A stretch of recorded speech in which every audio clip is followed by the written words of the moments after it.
I was very much struck by how the translation of the biblical writings jump-started the development of literacy across the entire world. Illiteracy was the norm. The pastor's home was the first school, and every morning it would begin with singing. The Christian faith is a singing religion. Probably 80% of scripture memorization today exists only because of what is sung. This is amazing. Here we have a Gutenberg Bible printed on the press of Johann Gutenberg. Science and religion are opposing forces in the world, but historically that has not been the case. Now the book is available to everyone. From Shakespeare to modern education and medicine and science to civilization itself. It is the most influential book in all of history, and hopefully people can walk away with at least a sense of that. If you own territory, a vast swath of land, and you're doing nothing to it, and someone comes and squats on it and spends a lot of time improving it, at some point they actually develop a valid legal claim to the property itself. And so there seems to be something intrinsic to our notion of valid ownership, that if you're going to occupy a territory, you actually have to do something with it that's productive. And so that's at least part of the claim you're making at the moment, to buttress the notion that the Jewish people have a valid claim to the present territory. There were a lot of movement back and forth, but the Jews have actually taken the land and made something of it. Well, I'm saying something else, though. I'm saying that they held the land for 2,000 years, were kicked out. The Arabs came and conquered it and immediately lost it to others and did nothing with it. The others did nothing with it. So it was basically, they took over my apartment, okay, a long time ago. The guys who took over, who basically kicked me out, were kicked out themselves. The apartment was left barren. And many decades, in this case, centuries later, I come back to this barren mess, okay, this ruin, and I build it up back, and I not only improve it, I not only make my ownership based on improvement, but that nobody else did anything with it. There was no someone else. There practically were no tenants there. That's my argument.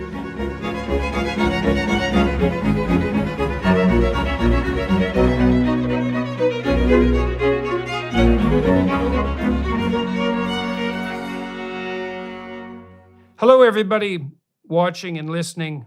I'm always excited to talk to the guests that I'm talking to, which is why I bring them on the podcast to begin with. But today we have something that I think is unique.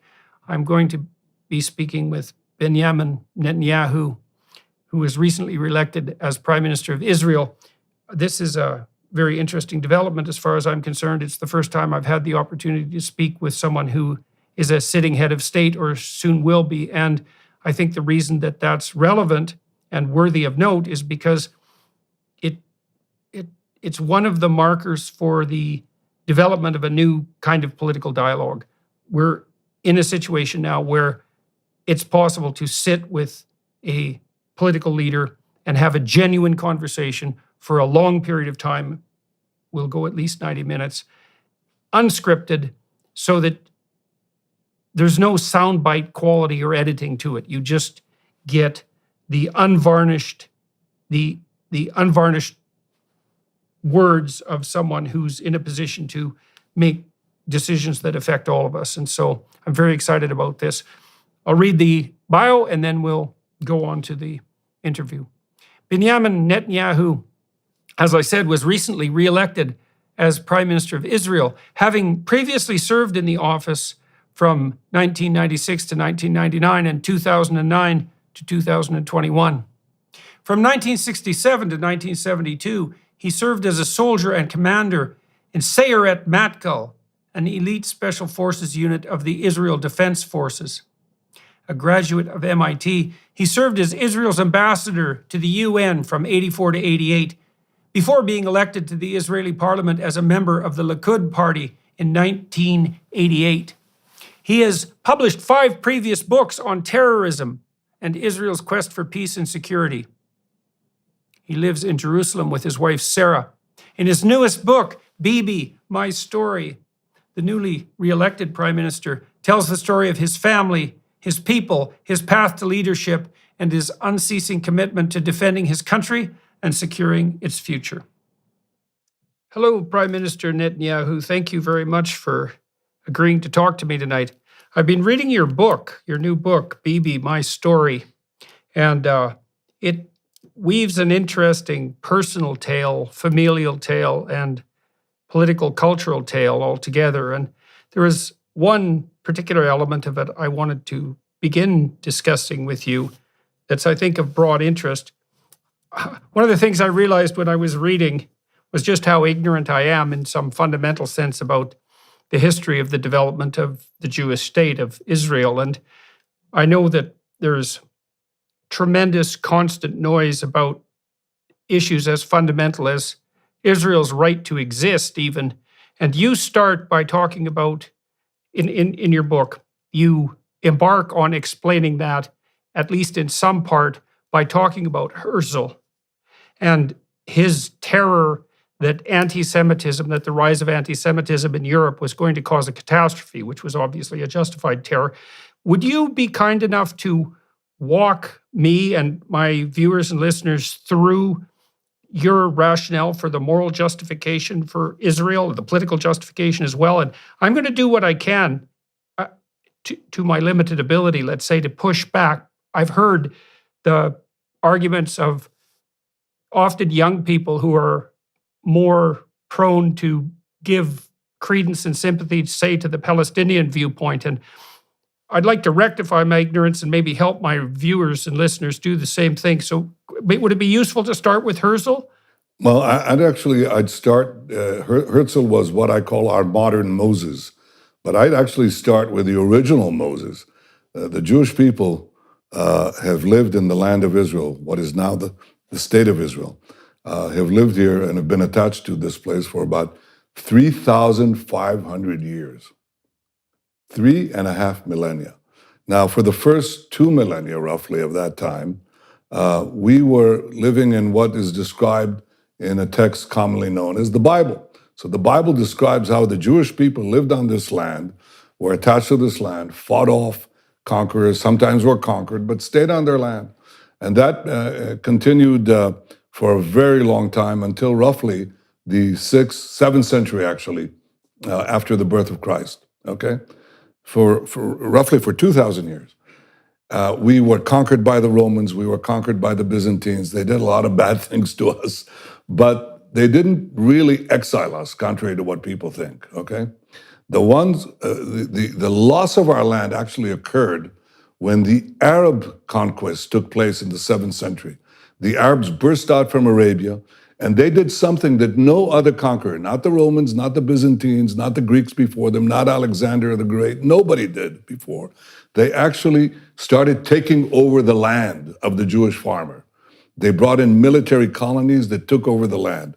And gradually, over the next 2 centuries, the Jews became a minority in our land. So it is under the Arab conquest that the Jews lost their homeland. The Arabs were the colonials. The Jews were the natives dispossessed. Well, that happens in history. The Jews were dispossessed. We were flung to the far corners of the earth, suffered unimaginable suffering because we had no homeland. But we didn't disappear, and we never gave up the dream of coming back to our ancestral homeland. So generation after generation, the Jews could be in Warsaw, they could be in Yemen, they could be in China. And they said, next year in Jerusalem, we'll come back, next year in Jerusalem. Well, that was made possible because the Arabs who had conquered the land basically left it barren. They never made it their own. It was a barren land. It really practically it was an empty land. And in the 19th century, the idea of coming back next year in Jerusalem became a reality. By the way, in part because of Christian Zionist support for the idea of the Great Return. The Jews came back in the 19th century to the land of Israel. The result of this return was that we started building farms, factories, places of employment. Arabs from nearby countries started immigrating, and they called themselves Palestinians. They reconstructed history and said, we've been here for centuries. No, they haven't. They weren't there at all, and they didn't have a national consciousness. We came back, made it our land, and we said, okay, we now will live together. We decided to establish a state in 1948. That's 75 years ago. And we said everybody can live here. The Arabs said there can't be a Jewish state. You have no right to be here. It's our land. It's not your land. It's been our land for 3,500 years. If you took over somebody's apartment, knocked them out, dispossessed them, and they never gave up the claim. They said it's our claim, and you left this barren dump, okay? And the families, the progeny of the people you kicked out, came back, rebuilt the house. You cannot come back and tell them you don't belong here. We're going to kick you out, especially since you're latecomers who've come to live in part of the house, which is what the so-called Palestinians are. Okay, we say to them, you can live here, we can live here, but it's our land, it's our state. And the reason this conflict continues is because the Palestinians, who represent the colonial powers, the Arab conquest of the Middle East and beyond, they're saying, you have no right for a Jewish state. Well, we do. If any people has any right to a state, if any people never gave up their dreams of returning to their ancestral home, if any people rebuilt their home from nothing, from barren, wasted land, it's the Jewish people. To tell them, you have suffered more than anyone else. You have never lost your dream of coming back and rebuilding your national life in your ancestral homeland. You have no right to be there. But the Arabs who are trying to destroy you, they have that right. That is a complete perversion of history and also a complete perversion of justice. The Jews belong to this land belongs to the Jews. The Palestinians are free to live here next to us, among us, but they're not free to demand the dissolution of the Jewish state. That is not justice, that is injustice. That's the shortest lecture I can give you about Jewish history. In today's world, we sometimes lose sight of the Judeo-Christian beliefs that built our society. This is why it is so important to study Scripture and develop a dedicated prayer life. There's no better way to do that than with Hallow. Hallow is the #1 Christian prayer app in the US and the #1 Catholic app in the world. It's filled with studies, meditations, and reflections, including the #1 Christian podcast, The Bible in a Year. Download Hallow today and try their Advent Pray 25 challenge, a 25-day journey through Bible stories from both the Old and New Testament leading up to the birth of Jesus. These meditations are led by cast members from the largest Christian streaming series in history, The Chosen. Advent Pray 25 will help grow your understanding of mankind and develop a disciplined prayer habit during a season when our discipline is put to the test.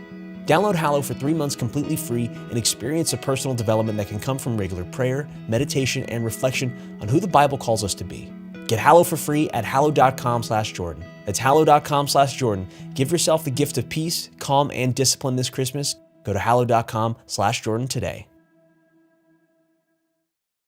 So why do you think the claim that the Palestinians were somehow there in Israel first and have been displaced in a colonial occupation, let's say, by the Jews, why do you think that idea has gained such cachet, not least in the West? Because of ignorance?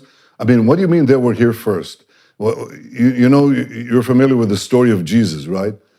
Jesus was a Jewish rabbi living 2,000 years ago. He was a rabbi from the Galilee, okay? He came to Jerusalem, he turned the money tables of the tables of the money changers on the Temple Mount. Where did that happen? Did it happen in Tibet? It happened here. Jerusalem was our capital. King David made it our capital 3,000 years ago.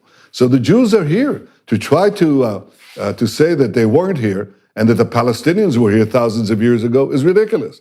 Anybody who can, you can actually Google this and find out how absurd this thing is. So as far as reinventing ancient history, that is unpardonable, because anybody can find out and understand that the Jews were here for thousands of years, the Palestinians weren't here.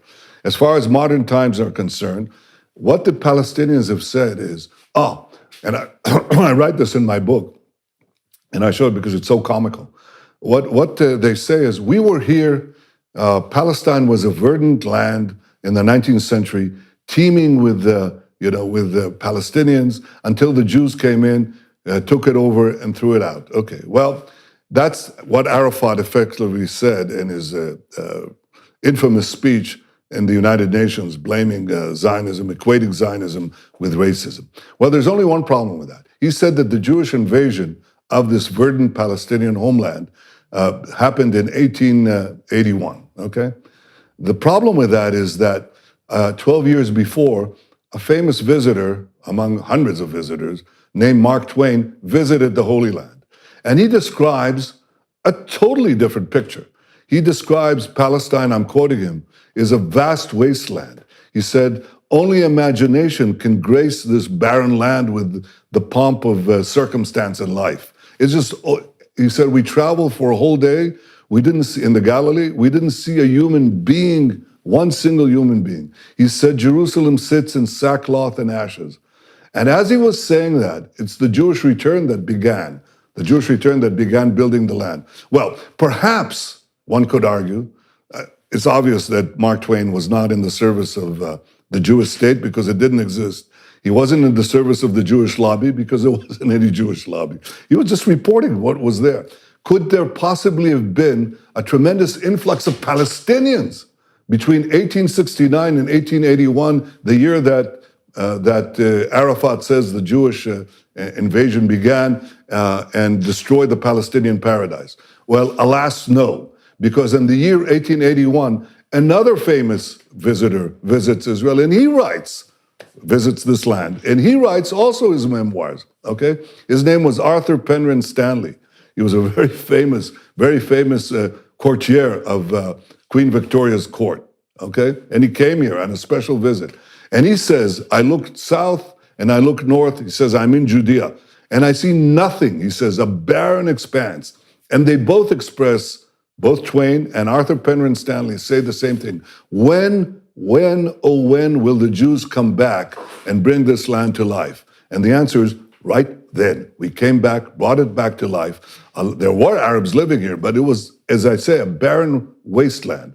But Arabs began to immigrate naturally because we created a rise in the standard of living that attracted Arabs from neighboring states. Those Arabs are now the descendants of those Arabs who migrated as a result of the Jewish return. Many of them now are considered Palestinians. So what I'm saying, and I'm saying this to you, Jordan, and to your audience, there has been a complete fabrication of history. It's the biggest lie of the big lies that have permeated the 20th century and the 21st century, is to say that the Arabs were here before, that is, the Palestinians were here before the Jews, when we were here for thousands of years, that we are the colonials, when in fact it was the Arabs who were the colonials who dispossessed the original natives, and that is the Jews, that we came back to this land that was laid barren by the Arab conquest, brought it back to life, and allowed Arab immigration, what we call now Palestinian immigration, to come back in. And now they say to us, in unimaginable chutzpah, they say, you don't belong here. They recreate ancient history, they recreate modern history, and this is a lot of hokum. It's ridiculous. It's absurd. Well, some of it also seems to be, I would say, technically speaking, something like a time frame problem, right? I mean, you said the Arabs came in the 7th century, and that's a long time ago. And so from the 7th century to now, you might think of that as being a time frame long enough to allow for a valid claim of sovereignty ownership.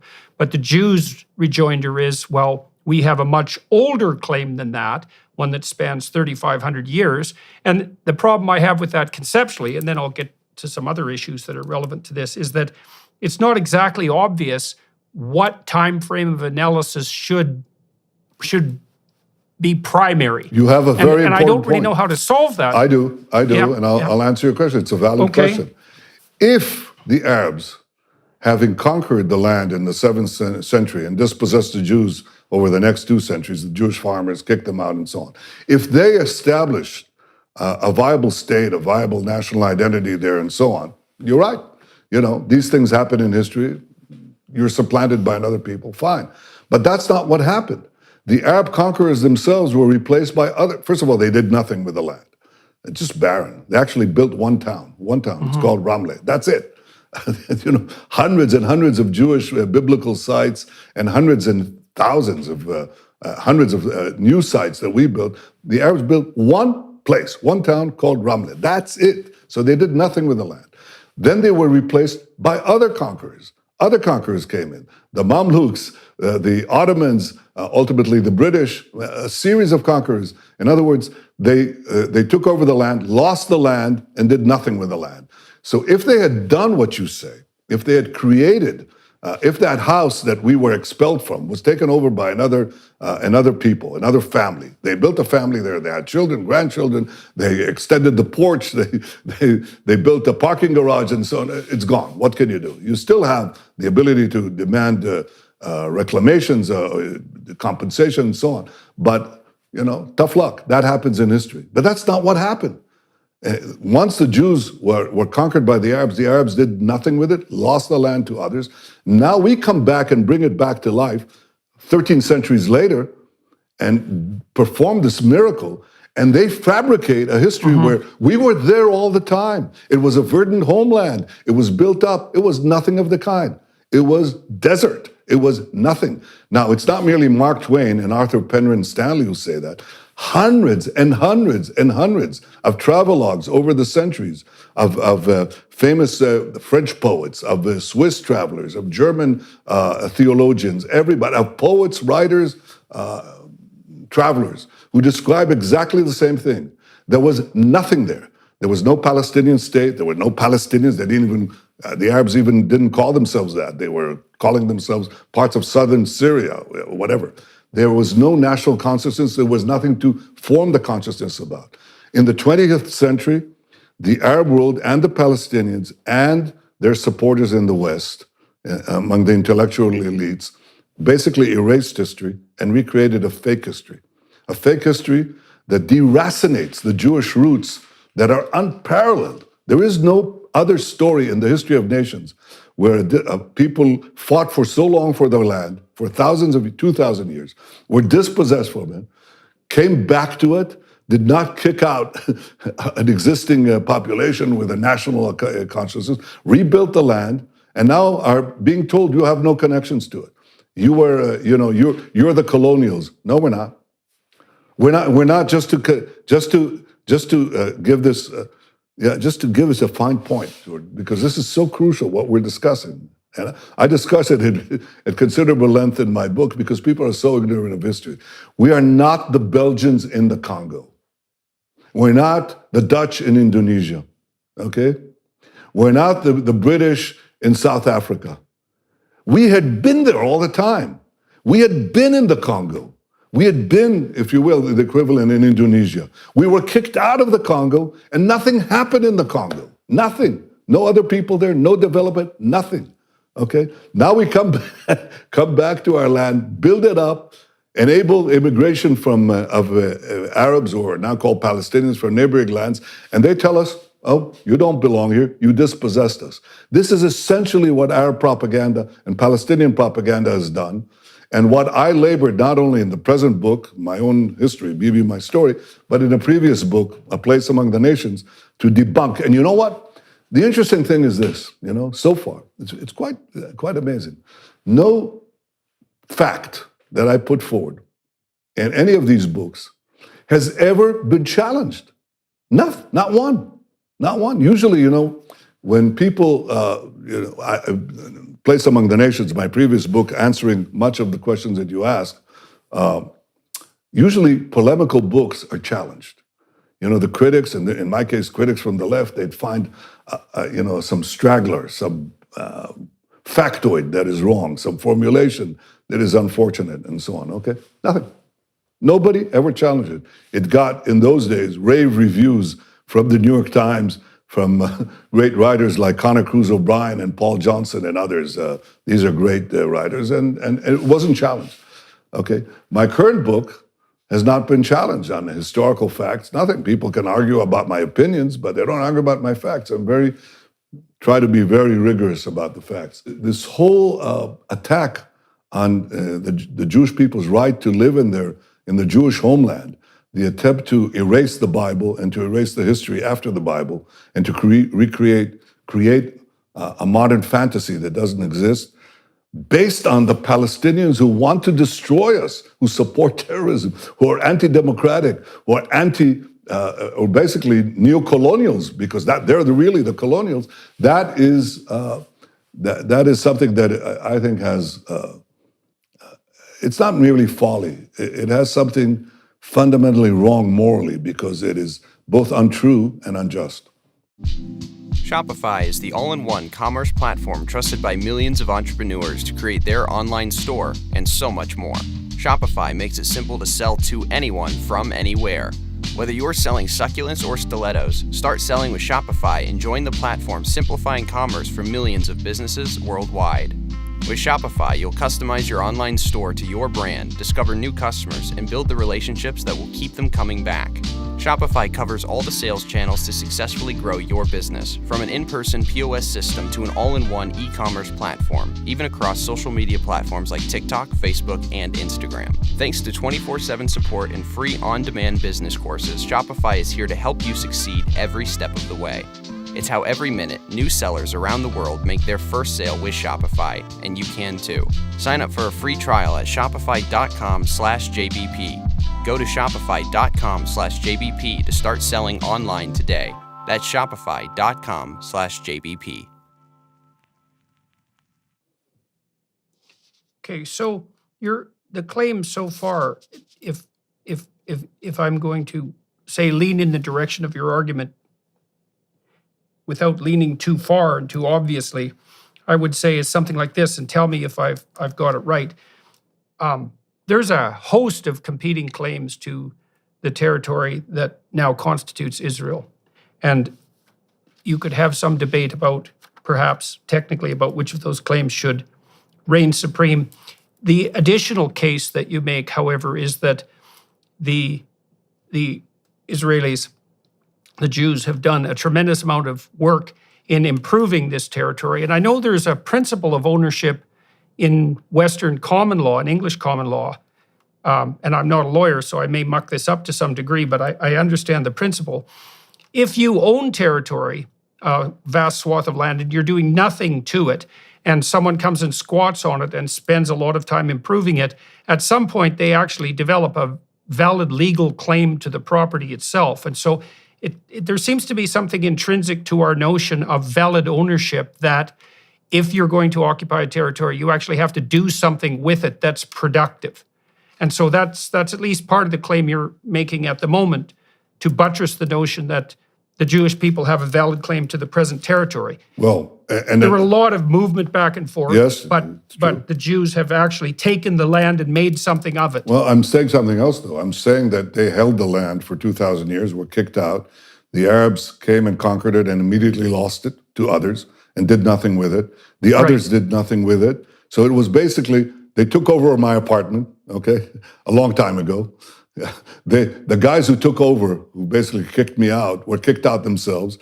The apartment was left barren, and many decades, in this case centuries later, I come back to this barren mess, okay, this ruin, and I build it up back, and I not only improve it, I not only make my ownership based on improvement, but that nobody else did anything with it. There was no someone else. There practically were no tenants there. That's my argument. Right. You're also making the case that when the Jews came to Israel, they were doing what they could to coexist with the people who were there, with a sparse number of people who were there, but also to set up a state that would invite other people who weren't Jewish to live there as well. So it wasn't an oppressive regime in any sense. Well, we know what happened. Sense of the word. We know what happened. We know that when 75 years ago, when the state of Israel was declared, you didn't have a single Arab refugee. I mean, the Arabs say now that their enmity to Israel and the reason they went to war with Israel was because of the Arab refugee. But there wasn't a single Arab refugee or Palestinian refugee when Israel was established. In fact, the refugees are the result of Arab aggression and not its cause. And in fact, the Arab onslaught, 5 Arab armies that attacked the tiny Jewish state in its inception, these 5 Arab armies created 2 refugee problems. One, the Palestinian refugees who fled before the advancing armies, being promised that they could come back in a few days because the Jews would be annihilated, driven to the sea. That didn't work out, thank God. But in those 5 Arab states, there lived many Jews. Those Jews were summarily kicked out after our war of independence. So the Arab onslaught on Israel, on Israel's inception, produced two refugee problems. One, Palestinian refugees, Arab refugees, we call them Palestinians. And the second is Jewish refugees. Now, Israel, with less than 1% of the total landmass of the Arab states, takes in the same number of refugees, Jewish refugees, as you had Palestinian refugees. You don't see them here. They're integrated into our society, into our government, into business, into everything. We solved, without the cornucopia of Arab oil, we solved our refugee problem caused by the Arab onslaught on Israel. The Palestinian refugee problem is kept alive by the Arabs that have 100 times more land, infinite oil resources. They keep it alive as a battering ram to produce exactly the propaganda that you say. So basically what the technique of Arab propaganda has been, and I describe it to some extent in my in my biography too, because you have to understand it. You have to see it to believe it, is to turn the results of Arab aggression against Israel into its cause. They first did that with the refugees when Israel was established. They then didn't accept Israel's right to exist, even though we were a tiny country. They tried to attack us again 19 years later and destroy us. That's called the 6-Day Wars. In 6 days, we pushed back the Arab countries and took over our ancestral lands of Judea, Samaria. And again, what the Arabs did is exactly the same thing. They said that our occupation, our so-called occupation of the heartland of the Jewish people, Judea and Samaria, that produced the war. No, that didn't produce the war. It was the result of their attempt, their second attempt, to annihilate us. So this technique of reversing causality, that is, accusing Israel, basically turning the results of Arab aggression into its cause, is again one of these ways of creating the delegitimization of Israel. The reason we have not had peace with the Palestinians is not because of the Arab refugees. There weren't any when they attacked us. The reason is not the territories. We didn't control these territories. They were in Arab hands before the 6-Day War. All of these things are a result of the Arab aggression. And what is the cause of the Arab aggression? It's the persistent Arab refusal to accept a Jewish state in any boundary in our ancestral homeland. And if you remove that, you get peace. Now, how do we know that we get peace? Because this persistent Arab refusal has dissipated. It's dissipated over time. As the strength of Israel, as I describe in my book, as Israel becomes not merely a fact, but a permanent fact in the Middle East, so they know they can't get rid of it. So Arab countries begin to make peace with us. And I had the privilege, which I describe again in my book, of forging 4 Arab peace agreements, 4 peace agreements with Arab states, because that barrier, that obstacle of refusing to accept a Jewish state at any boundary has disappeared. Where does it persist? In the Palestinians, who are 1% to 2% of the entire Arab world, wagging it's the tail wagging the dog. Or they tried until recently. They were quite successful in wagging the dog. Palestinians, cling on to the fantasy of eliminating Israel, denying us our historical and present rights to live anywhere in this land, refusing to any kind of practical compromise, refusing to accept the declaration of Israel in the UN, the partition resolution. We did, they refused, refusing any kind of realistic negotiation for peace. What has happened, and here's what happened, Jordan.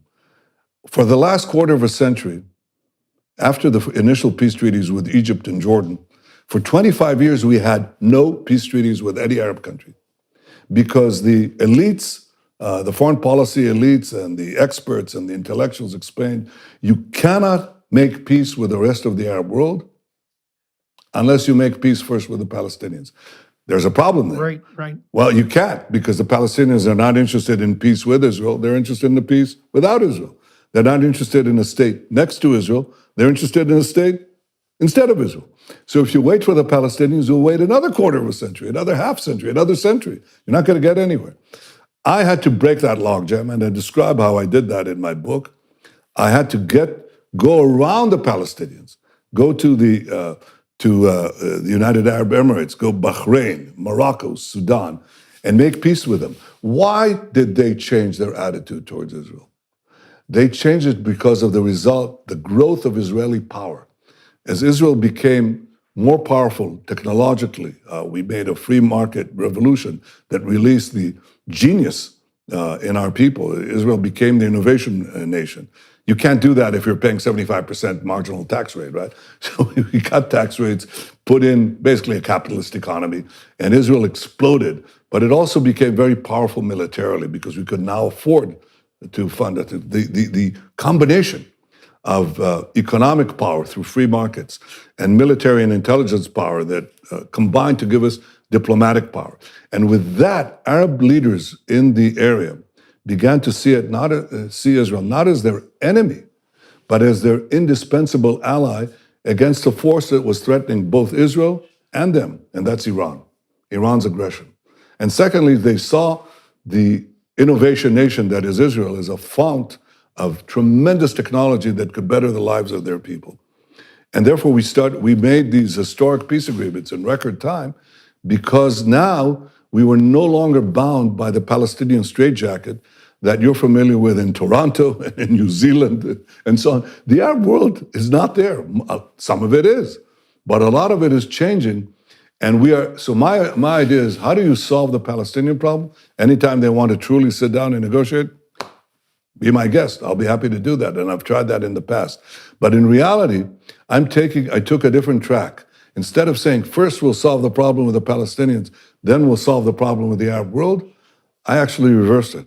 I said, let's go to the Arab world and let's get peace with the Arab world and then circle back to the Palestinians. If they're ready to come before, fine. But if not, let's get peace with 99% and then try to make peace with the 1%, as opposed to let's try the implacable 1% and wait until we get to the other 99%. That's a complete reversal of concept. It's still being challenged. You'll see some of the old guard still saying, no, we have to, we have to go to the Palestinians before we go to the Arab world, and we'll never get peace. Do you have a coffee lover on your holiday shopping list? Black Rifle has all the best brewing gear, thermoses, mugs, and apparel designed for folks who love country and coffee. Black Rifle sources the most exotic roasts from around the globe. All coffee is roasted here in the U.S. by veteran-led teams of coffee experts. Stuff your Christmas stockings with the latest roast from America's Coffee for 10% off with the code JORDAN. Better yet, sign your Secret Santa up for a coffee club subscription.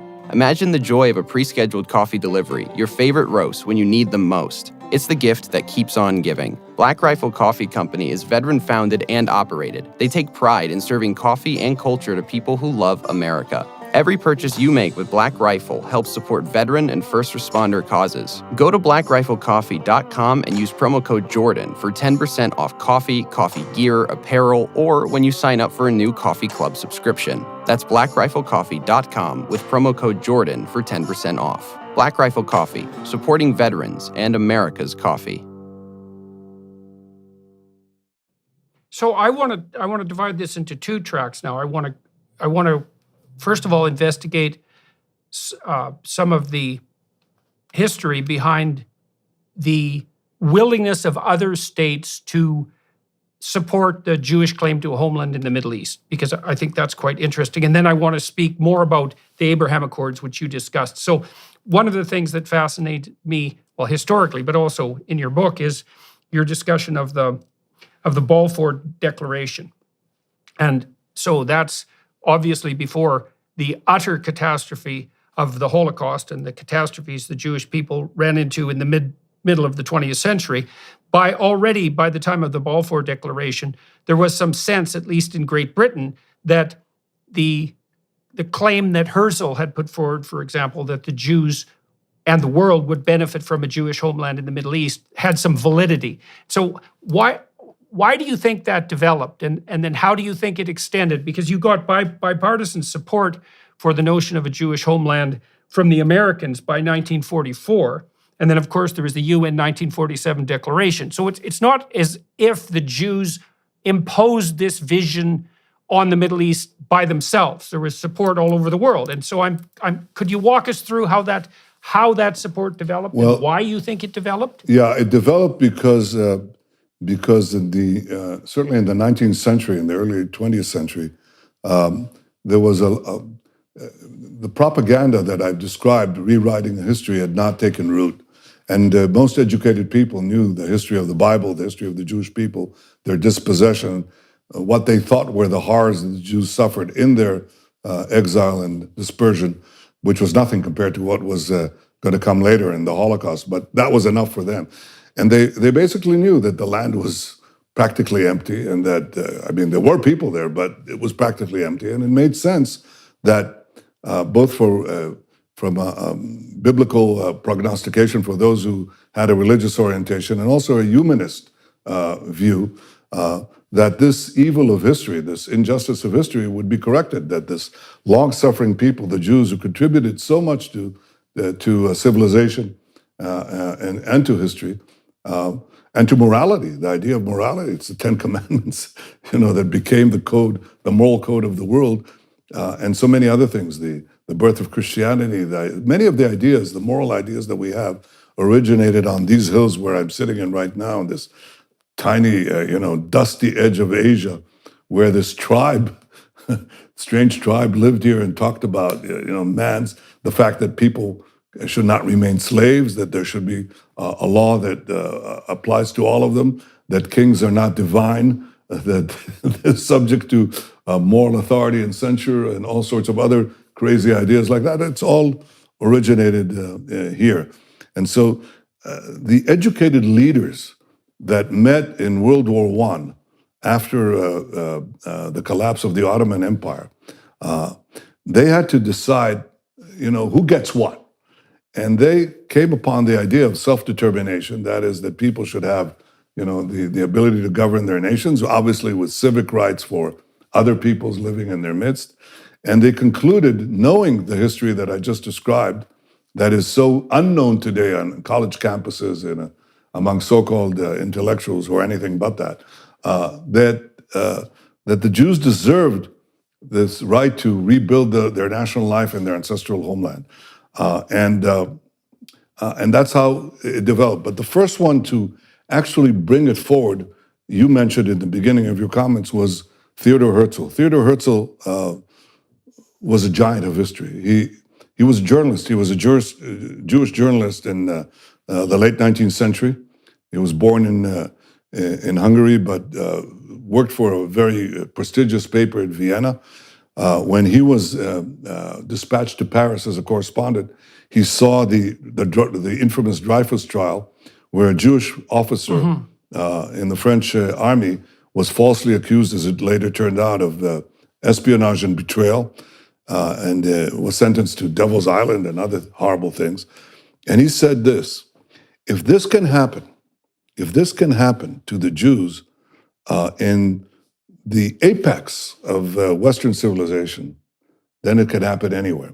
And he predicted that within a few decades, the fires of anti-Semitism would consume the Jews of Europe, that they would be slaughtered. He actually saw that. He wrote these things in 1900, roughly, and before. And of course, the Holocaust came less than half a century later. And he said there's only one solution for this. The solution is to have the Jews, the solution is not going to be to integrate the Jews in societies, because that's not going to work. The solution would not be to eliminate nationalism through communism and other cosmopolitan internationalism. That's not going to work either.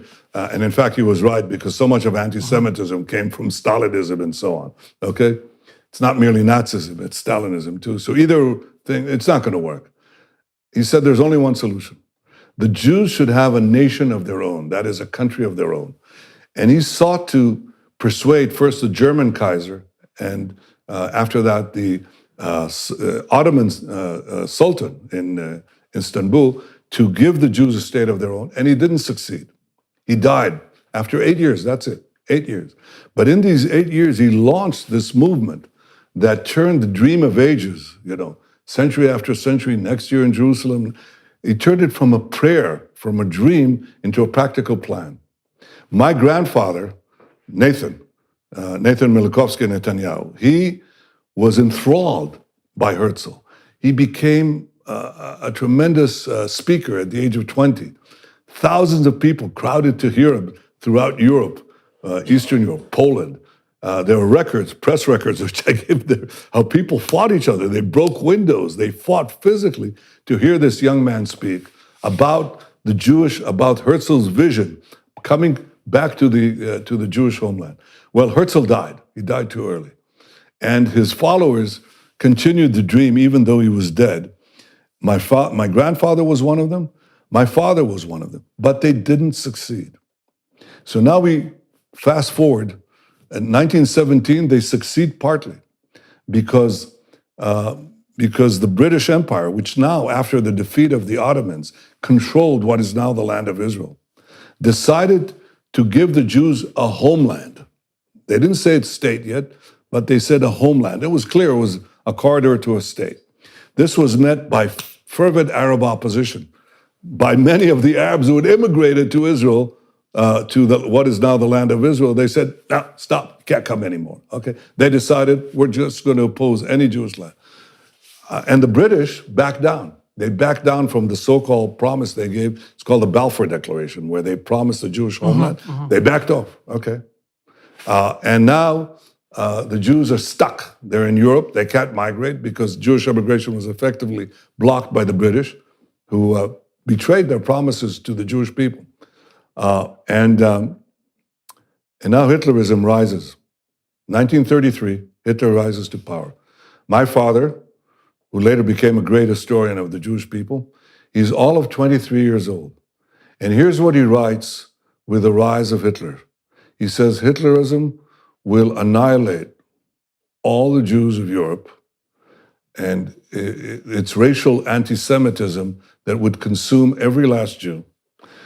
And the only way we can fight it is to persuade the civilized world that it is not only the Jews who will be annihilated or threatened, it's their civilization too. This young Ben-Zion Netanyahu, 23 years old, writes in 1933, if more people had heeded what he wrote, then perhaps we would have avoided a tremendous catastrophe that occurred to my people, but also to the 60 million who lost their lives in World War II. Well, they didn't. Now, my father saw this coming, and a few years later, he went to the United States in World War II, and he sought to recruit American public opinion. He's a young man in his early 30s. He's trying to recruit American public opinion to recognize that it's not merely for the sake of justice, doing justice with the Jews who are being incinerated in Europe. It's for American interest and Western interest to have a strong Jewish state. A strong Jewish state. And finally, he makes his way up the ladder because one official hears him, brings him to another, because he argued something that no Jew had argued before, no Zionist leader argued before. They all argued the moral case, which we've been discussing at some length in this program. But my father, he didn't abandon the moral case. He argued it with great passion. But he turned, when he talked to statesmen, as he taught me, when you talk to public opinion, you talk about justice. And you have to argue the justice of your cause. That those who are unjust do the same, so you may as well do it to protect yourself against the people who lie, the people who cheat or present themselves as moralists while they blow up babies deliberately, okay? Speak of human rights while they trample human rights. You have to argue justice and speak the truth. But when you speak to statesmen, as my father told me, you have to tell them you have to speak of interest. That is what my father did. And at the end of World War II... Well, that seems to be what you did with the Abraham Accords. Exactly right. That by allowing or by facilitating Israel's development into an economic powerhouse, exactly right. You also made the country, you helped build the country into something that could be practically allied with, as well as, let's say, making them simultaneous moral exactly. case. And that's really... You hit exactly on the vision, because my purpose in life, inherited from my grandfather and from my father and my fallen brother, my brother who fell while leading the most celebrated rescue mission in modern times, the historic rescue of Entebbe, where he died. I described that moment when I learned about it in some detail, and also what happened there, which is not fully known. But I inherited from them a life of purpose. And the purpose was to assure the prosperity, security, and permanence of the Jewish state, insofar as you can offer anything permanent in our world. And to do that, I realized that Israel had to be not only to fend off the false claims that try to deny its legitimacy as a state and our historic rights and our ancient homeland.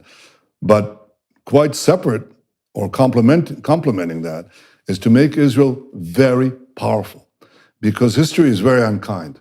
And productive, not just powerful, right? Because the other advantage you had with the Abraham Accords was that you could present Israel as a compelling partner in economic development to Arab states that were actually hungry for a pathway forward out of their unidimensional dependence on oil wealth, for example. Exactly right. When I say powerful, I don't mean militarily powerful, and that's exactly what I point out in the book. And I said, normally, if you ask Israelis before that, what is powerful? Well, powerful means having a strong army. I concluded very early on, having served in the army, I served in a special unit, an elite unit, and I described my brushes with death and clandestine missions and far into beyond the lines of enemy lines, and many firefights that I was in. In one, I nearly drowned in the Suez Canal. In one, I was shot while rescuing, while taking part in a rescue of hostages in a hijacked plane, and so on. So I had intimacy with the military, obviously, because I also served for 5 years in this special unit as a soldier and officer. And it's a big adventure story, as you must have read. But I understood early on that to have military power, you have to pay for all these things. You have to pay for F-35 aircrafts. You have to pay for submarines, for tanks, for drones, for cyber, for intelligence, all very expensive. How are you going to pay for it? Oh, well, in Israel, semi-socialist Israel that I grew up in, it's very obvious. You tax the rich. Well, the problem with that is you don't have enough rich people, and they're all going to leave to other places with lower taxes. So I figured that the way you can actually enable Israel to be strong militarily is you have to make it strong economically. But to make it strong economically, you have to completely overhaul Israel's economic system from semi-socialism to free market capitalism. And I entered public life essentially with that view. And I became first prime minister, then finance minister, and again prime minister. And I led a free market revolution that turned Israel from basically a supplicant to one of the most advanced economies on earth. Just to give you an example, when I was first elected prime minister, Israel was well behind all the Western European economies, certainly the United States and Canada, in terms of per capita income. Well, as a result of the changes that I put forward and I described in the book, Israel became, in per capita income, wealthier than Japan, France, Britain, Germany. It's actually outstripped them all. And the power, my vision was that the fusion of free markets and technology, which we invest in all the time in our military, that produces this tremendous efflorescence, economic efflorescence, and that gives you the power combination. The power combination is not merely the military, which you can now afford. It's the civilian technology which you now develop. And so Arab states could see, well, Israel is a strong country, and with enough resolute leadership, it will oppose Iran that threatens both of us. But Israel also produces fantastic desalinization. Israel produces tremendous developments in energy, tremendous digital developments, tremendous developments in health, and so on. We were the first to leave COVID because of our databases that we developed for the population and so on. We were the first to exit COVID and rebuild our economy very quickly. So the combination of civilian technology and military and intelligence capability produced this desire on the part of the Arabs to make peace with us. And you know, the attitudes, those ingrained attitudes, anti-Israel attitudes that are still rife in the Arab world, begin to change, because here's what happened. Because I could make these peace treaties with the Gulf states, hundreds of thousands of Israelis now fly over the skies of Saudi Arabia, land in Dubai or Abu Dhabi or Bahrain, and Arabs there embrace the Israelis who are coming there, and Arabs and Jews are dancing in the streets. Now they're making joint ventures together. You know, they have economic interests, but also the views, the cartoonish absurdities of Arab propaganda are dissipated with this human contact. So the new kind of peace that we have, a peace based on power and interest, is actually changing the previous assumptions about Israel in many parts of the Arab world. My goal, and I say this openly, my goal, if as I hope I'll form a government very soon, is to continue the expansion of the circle of peace to the rest of the Arab world. But I don't think it's going to be actually a quantum leap again, because there is a country there that is a close neighbor that is extraordinarily important, and that's Saudi Arabia. And if I can achieve a Saudi-Israeli peace, we will be well on the route of ending the Arab-Israeli conflict, and we'll be left with the Palestinian-Israeli conflict. But it will be a lot more manageable, and we will have changed history. The idea is peace through strength. It's an old idea. I didn't invent it. But the strength that I'm talking about is the combination of economic, military, and diplomatic strength. I call it the three pillars of peace. We'll be right back with Prime Minister-elect Benjamin Netanyahu. First, we wanted to give you a sneak peek at Jordan's new series, Exodus.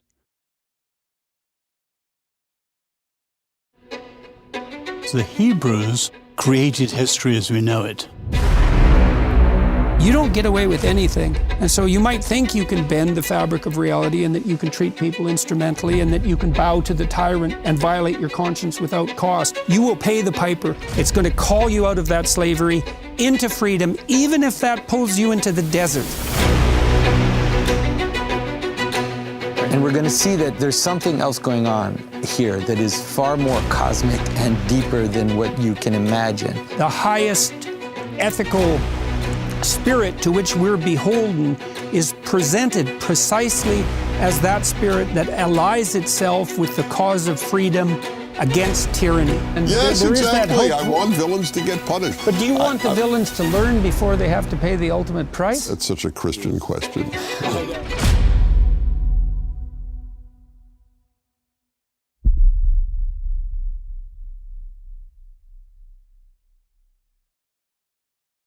Could you walk us through what you did on the economic front? I have two questions there. What did you do on the economic front to move Israel from a relatively far left-leaning socialist state to a free market economy? So I'd like to know the details.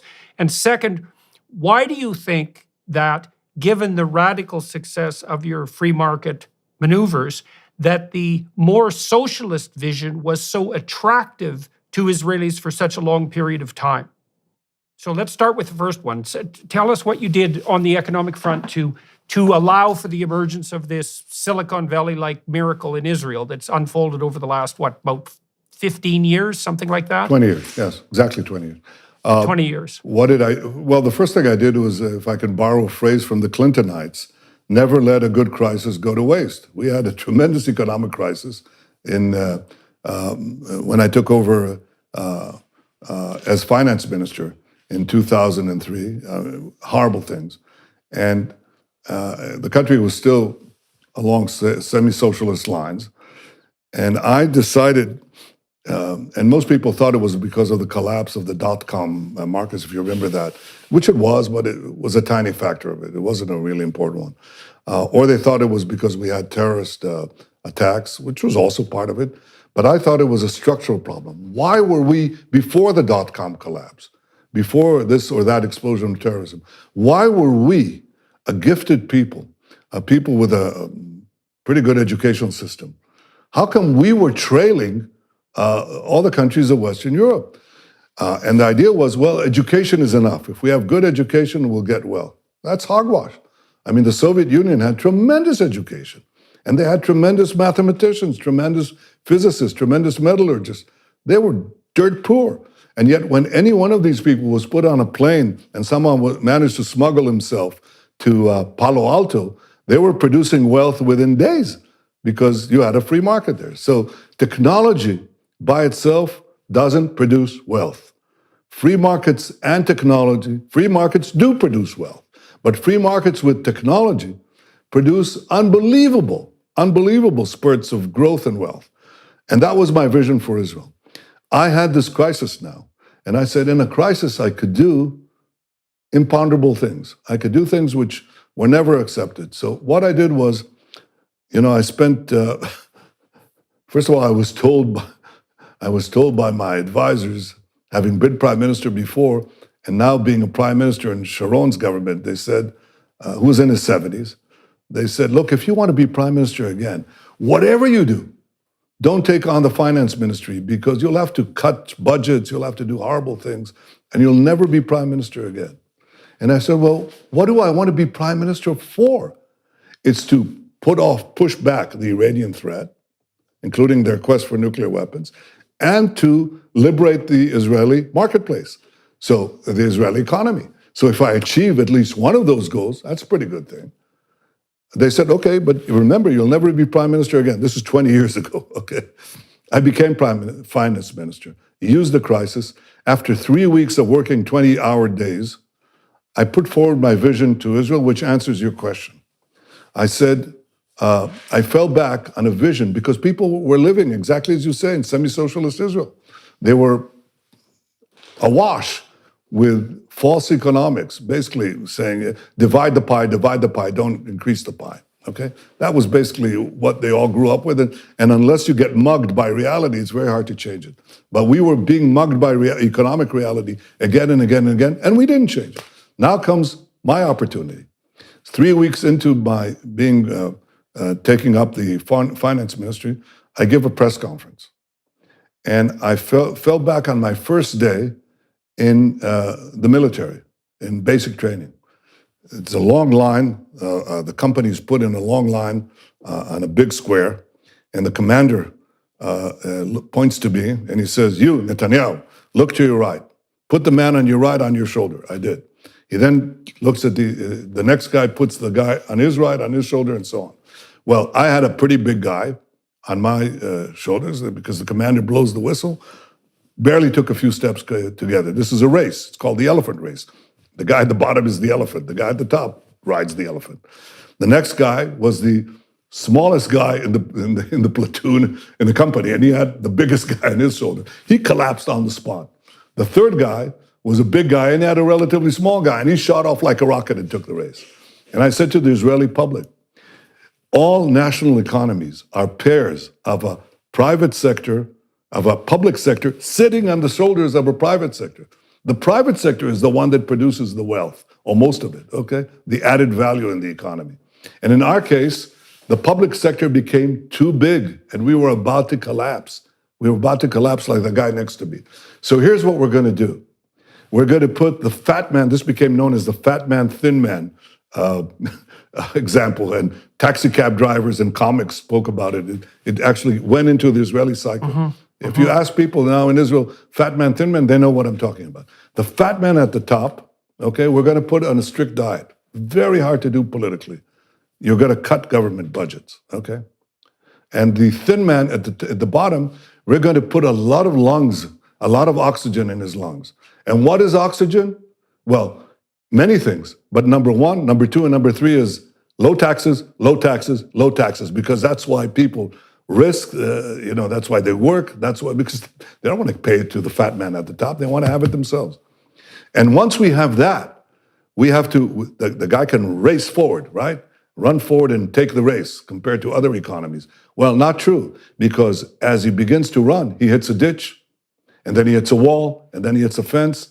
And these are called barriers to competition. We have to deregulate the excessive regulation that semi-socialist Israel had, and still has to some extent, but we've done a lot there. So it's three things: compress the fat man, lower taxes, and do other things to make business very attractive and easy, and remove barriers to competition. And frankly, that's what I did. I don't describe the 80 or so major reforms that we did, but I did them in a crisis. And the reason I could get away with it in a crisis is because, things are so bad, they were so bad that they let you do it. But I paid heavily, and I almost disappeared from politics.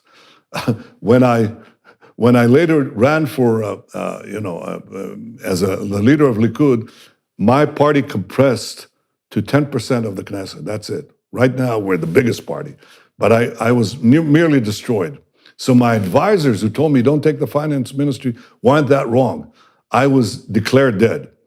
Having survived several brushes with death as a commando soldier, I now survived a brush with death politically. So I was eulogized. People said Netanyahu did great things in the economy, but he's dead. He's down to 12 seats out of 120 in our parliament. It's finished. Thank you for what you did. Go away. Okay? I recovered from that. And I was reelected. So why did you pay the price? Like what?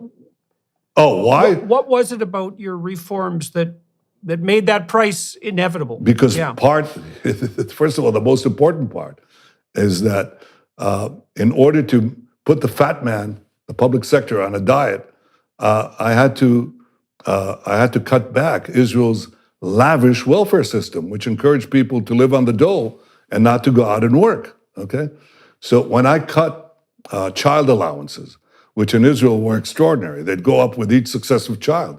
So by the time you got to the sixth child, and you had like the Bedouins in the Negev, they had 60 children from multiple wives. They could drive the BMW Jeep as their second car in the sands of the Negev. I mean, and this was leading to demographic and economic collapse, okay? And the same thing was happening in other sectors, the ultra-Orthodox community and so on. They didn't work, they just had a lot of children, which the others, the private sector had to pay for. And when you cut that, well, Jordan, I can tell you don't become very popular, okay? It's not cutting government. Well, there's a lot of short-term pain there, eh? There's short-term immediate pain that's concrete for a lot of people when you cut. And if the benefits only kick in the medium to long term, then you have obviously a problem of emotion. Well, I'd the like cost it is to up front and the benefits later. You're absolutely right, and you have to be prepared for that. That's what leaders do. If you want to lead, you have to have a purpose, and your purpose has to be beyond yourself, and you have to be ready to shed political blood, your own. You have to be ready. Otherwise, you can't lead. Otherwise, it's meaningless. You're always looking at the polls. You're always looking. Do you have a vision of what to do? I had a clear vision, and I wanted to make Israel a power among the nations. And the things, and I paid for it, and I nearly died politically. In fact, I was eulogized twice because you got to realize that I checked. Somebody showed me the statistics the other day. So I'm the longest serving prime minister of Israel, 15 years. And in a year, if I, as I anticipated, will form a government in a few days, in a year's time, I would be the longest serving leader of a democratic country in the last half century. But I'm already beating the odds in a different way because a lot of people came back once from political death. That's happened. Winston Churchill is an example. Yitzhak Rabin of Israel, the late Yitzhak Rabin was another example, and you can find them in other places. Not that often, but you can find them. But the last time somebody came back twice, to do a comeback twice, was 75 years ago, 3/4 of a century ago. And the reason that's happened is because you're quite right. If you're able to survive political death, then people appreciate what it is you did for the country and for them. Even though, you could be swept by tremendous hostile press, as in the case in Israel, but you can overcome that. And in Israel's case, in my case, in the story of my life as I describe it, it was to bring into effect this vision of Israel, of a powerful state that has this tremendously creative economy, along with a powerful military, opening the door to peace with its neighbors, and also fighting what is a global threat. Iran, with nuclear weapons and intercontinental ballistic missiles that can reach Canada and the United States and anywhere, is a threat to all of humanity. And by protecting Israel, by fending them off, I, of course, protect Israel, but I think we protect the larger international community. People appreciate that. That's why I'm sitting with you a few days before I expect to go back into office, because we can have this free-ranging conversation now.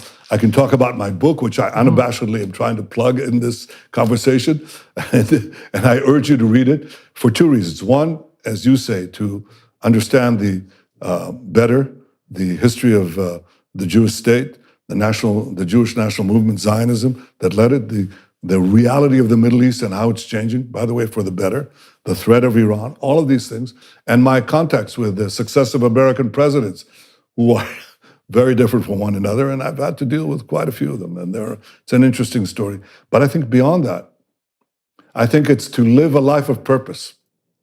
Okay, well, you had to be guided by and have faith in principles that were outside of short-term advantage in order to do what you did. And that's the story that you lay out in your book, and that seems to be in accordance with the facts on the ground. When you, in your political experience, no doubt you've dealt with political leaders who have a vision and who are abiding by principles, and then you have dealt with political leaders who don't. And one of the questions I have for you as a consequence is, what is it that you think that the leaders who who aren't guided by principle and vision, what is it that they're pursuing? And in your experience, is that more common on the political front than guidance by vision and principle? In general, yes, it's more common. And that's why people don't have high respect for politicians. They speak of principle, but they're usually interested in personal power. For me, power by itself is meaningless. Power for what? I mean, I can make a better living outside. Well, that's what I'm asking. Yeah. Well, that's exactly what I'm asking. I don't understand the drive for power, so to speak, or authority or influence outside of the realm of guiding principle, because it like if it's just a shallow hedonism, let's say, or a desire for acclaim, I would think also there's easier and more productive ways of pursuing that. I certainly agree with you. You're right, because Israeli politics isn't exactly a walk in the woods. I mean, or a rose garden. It's very cruel. And my family and myself were subjected to incredible calumny and slanders and lies. It's horrible. So unless you have an overriding purpose, there's no point. To come back twice from political death, to have been eulogized, usually unfavorably, you don't come back for the perks of power, which are absurd anyway. I mean, anybody who can earn a living will do better than what heads of state get in the Western world. They're forced into it's nothing. I mean, believe me, you get better accommodations when you're in the private sector. So that's not the reason. For me, right. As I said, I've lived a life of purpose to revamp, to assure Israel's permanence. My father and my grandfather worked very hard, labored very hard to assure that the Jewish people would come back, would have a state. And I worked very hard to assure that they'd keep a state and that state would become a power among the nations. By the way, the University of Pennsylvania has this annual poll in which they asked 17,000 opinion leaders in, I think, 20 countries to rank the powers of the world. And in the decade that I led Israel, between 2010 to 2020, Israel was consistently ranked as the 8th power in the world. Now you got to understand, we're 1/10 of 1% of the population of the world. You know, we're going to reach 10 million soon. Ahead of us are countries with billion people, hundreds of millions of people, tens of millions of people, and below us the same. But we stand out, this tiny, tiny country. And the reason that's so is because I put this vision that is my purpose in life into being, but it's the jury is still out. It's not that you can sit on your laurels. I can't say, oh, well, and now I'm coming back in. I've done it. I wrote my biography or my autobiography. That's it. No, you have to constantly work at it. You have to constantly increase the economic power, increase the innovation, increase the circle of peace, expand it, and block those who would trample us. And it's not automatic. It's not obvious that history will be kind to the good. It's not true. History has been kind to the bad. History has been kind to the worst people. I mean, Genghis Khan ruled a good chunk of the world for over a century and created horrible, terrible horrors. The Roman Empire, you could judge it this way or that way, but they ruled through the force of arms and subjugation for centuries, okay? The history, Martin Luther King said the arc of history bends towards justice. Maybe so. But that arc is very brittle. and it could be broken by the darkest And there's forces. lots of variability. Lots of variabilities. And right now, the darkest force in our immediate vicinity is this horrible regime in Tehran, in Iran, that everybody can see its horrors, what it's doing to those incredibly brave men, incredibly brave women who are dying on the streets there. And that, if I say that the arc of history will bend towards catastrophe, if these ayatollahs, these thugs, these theological thugs would have nuclear weapons and the means to deliver them to every part of the earth. So I've made it my life's mission, so far successful, to prevent them from having that. But it's an ongoing thing. The jury is still out. There are many things. It's not guaranteed. Right. Well, part of the reason you were able to offer something attractive to the Arab countries with whom you signed a peace accord was because you had something to offer, as you mentioned before, in relationship to Iran. And so let's talk about the Abraham Accords a bit more. Now, you're going to be moving back into office in the upcoming weeks in all likelihood, and you indicated your continuing interest, for obvious reasons, in expanding the Abraham Accords, and you mentioned Saudi Arabia. Can you explain a little bit about your vision of the most likely pathway forward on the Abraham Accord front? Are the Saudis next to sign, so to speak? Is that beckoning on the horizon? I can't speak for them, but and the Saudis are tremendously important. I think it should be understood. It's not just another country that would be added to the roster of peace. This is by far the most significant and influential Arab country, although there are some remarkable examples of achievement in the United Arab Emirates and other places in the Arab world. But the Saudis undoubtedly are in a category of their own. And yes, I would like to have peace with them, certainly begin with normalization. But you have to, the answer is, will they be there? First of all, where are they? This is an interesting question.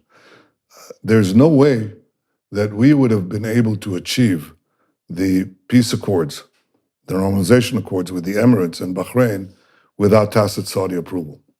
There's also no way that we could fly above the skies of Saudi Arabia without Saudi approval. There's no way that I could speak the other day, as I did, when the elections results were known, with my Saudi friend, Muhammad Saud.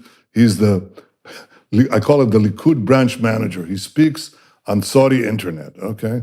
And he congratulates me, and he says, Bibi, we're for you. He speaks Hebrew, by the way.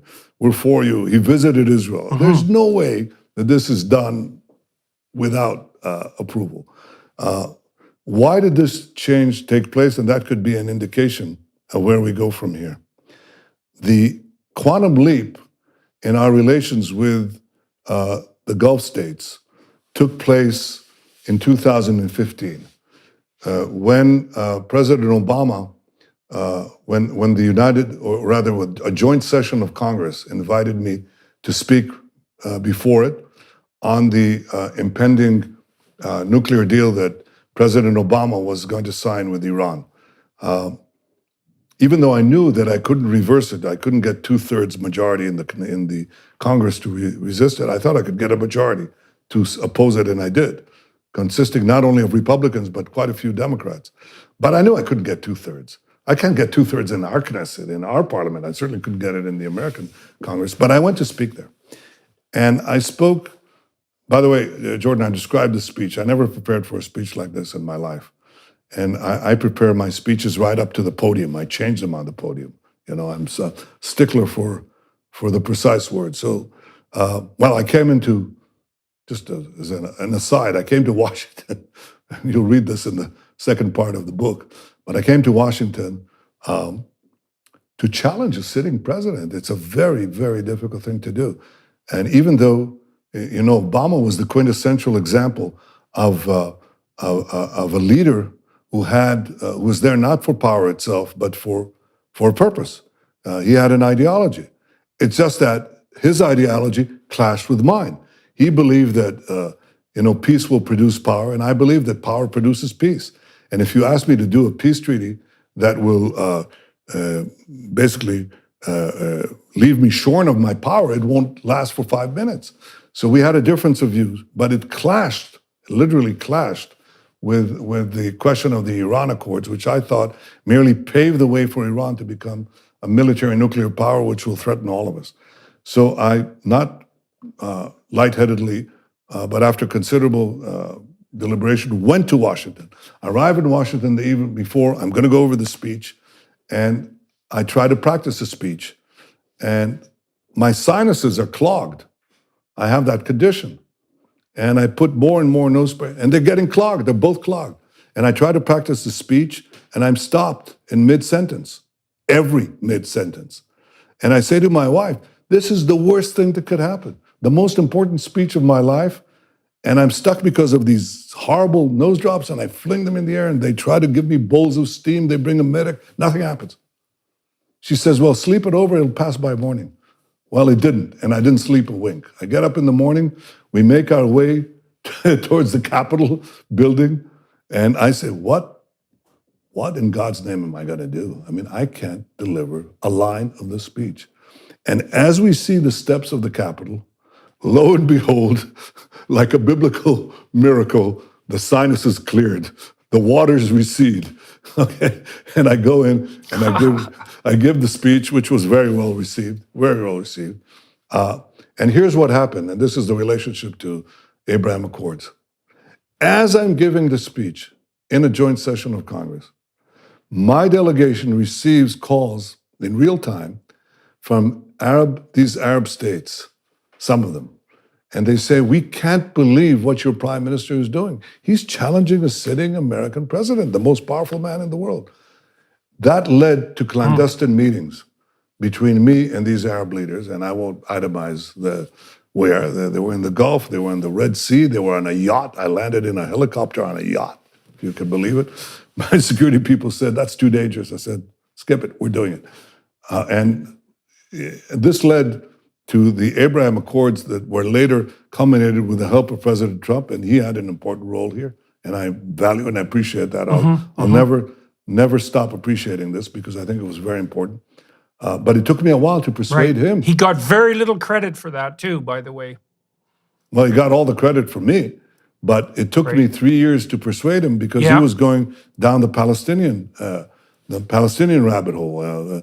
Ron Dermer, my ambassador to Washington, tried to say the difference between, he said, look, he said, getting a peace treaty with, I'm not a golf player, so he said, getting a peace treaty with the United Arab Emirates is a 15-foot putt. Getting peace treaty with Saudi Arabia is a 30-foot putt. Getting a peace treaty with the Palestinians is a 150-foot putt through a brick wall.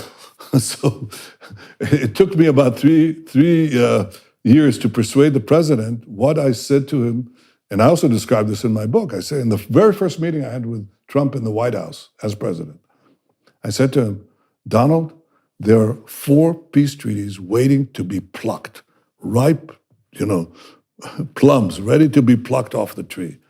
And I itemized the country. And I suggested that he bring an aircraft carrier to the Red Sea and invite me and these Arab leaders there to discuss Iran's security. I said, that will produce peace treaties right off the bat. And he didn't buy it. He thought I was trying to evade the Palestinian track. And I said, okay, we'll try the Palestinian track. And we worked on that. And of course, we produced a template, which I think is very productive. But the Palestinians wouldn't come. Just as Arafat couldn't make peace any more than he could fly to the moon, the present leadership can't do it because they'd have to give up what is really guiding the Palestinian national movement, which is not to build a state, but to destroy one, the Jewish state. So that didn't go anywhere. And so we tried the other track, the track of peace through strength, the path of peace, the peace for economy, peace for other things, and boom, it exploded. Now, will Saudi Arabia be next? It's up to them, of course. But I think that this will be a worthwhile goal for me, I believe for the entire world, and I believe for the leaders of Saudi Arabia. It could be a tremendous, tremendous change.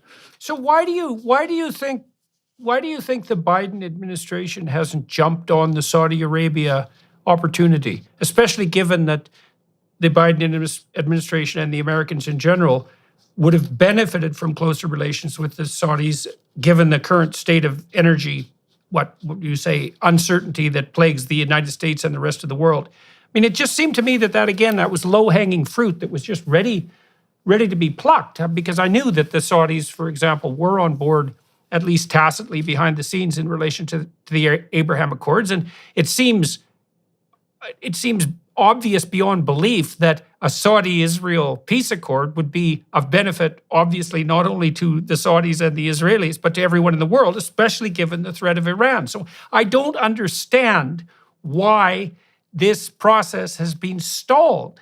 And so what are your feelings about that? Well, probably for two reasons. Of course, I'll have an opportunity to speak to President Biden, who's been a longtime friend. 40 years we've known each other since we were both young men. I came to Washington as a diplomat, young diplomat, and he came as a young senator. So I definitely intend to take it up with him. I think there are two schools of thought that push back this obvious opportunity that you described.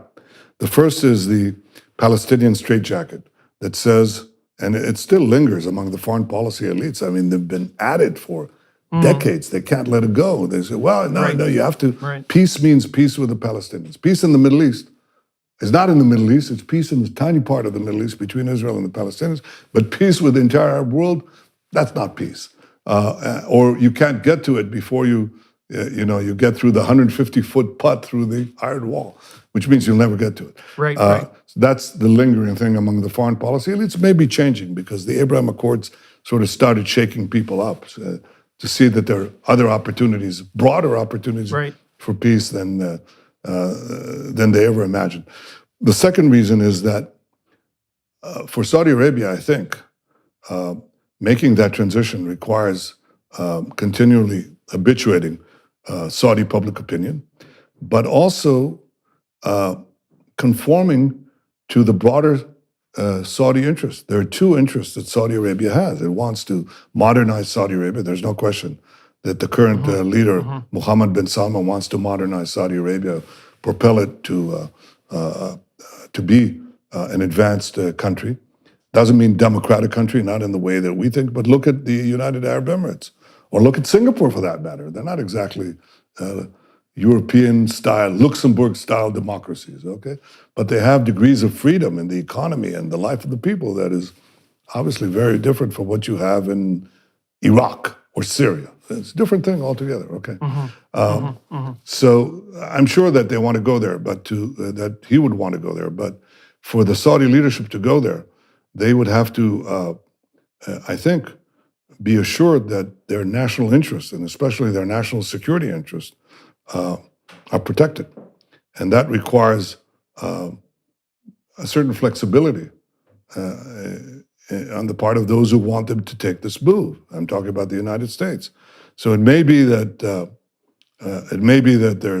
there's a lot more to discuss. I'm loath to be more specific. I obviously have given this some thought, and I'd like to have a go at it, obviously, very soon, I hope. Hello, everyone. I would encourage you to continue listening to my conversation with my guest on dailywireplus.com.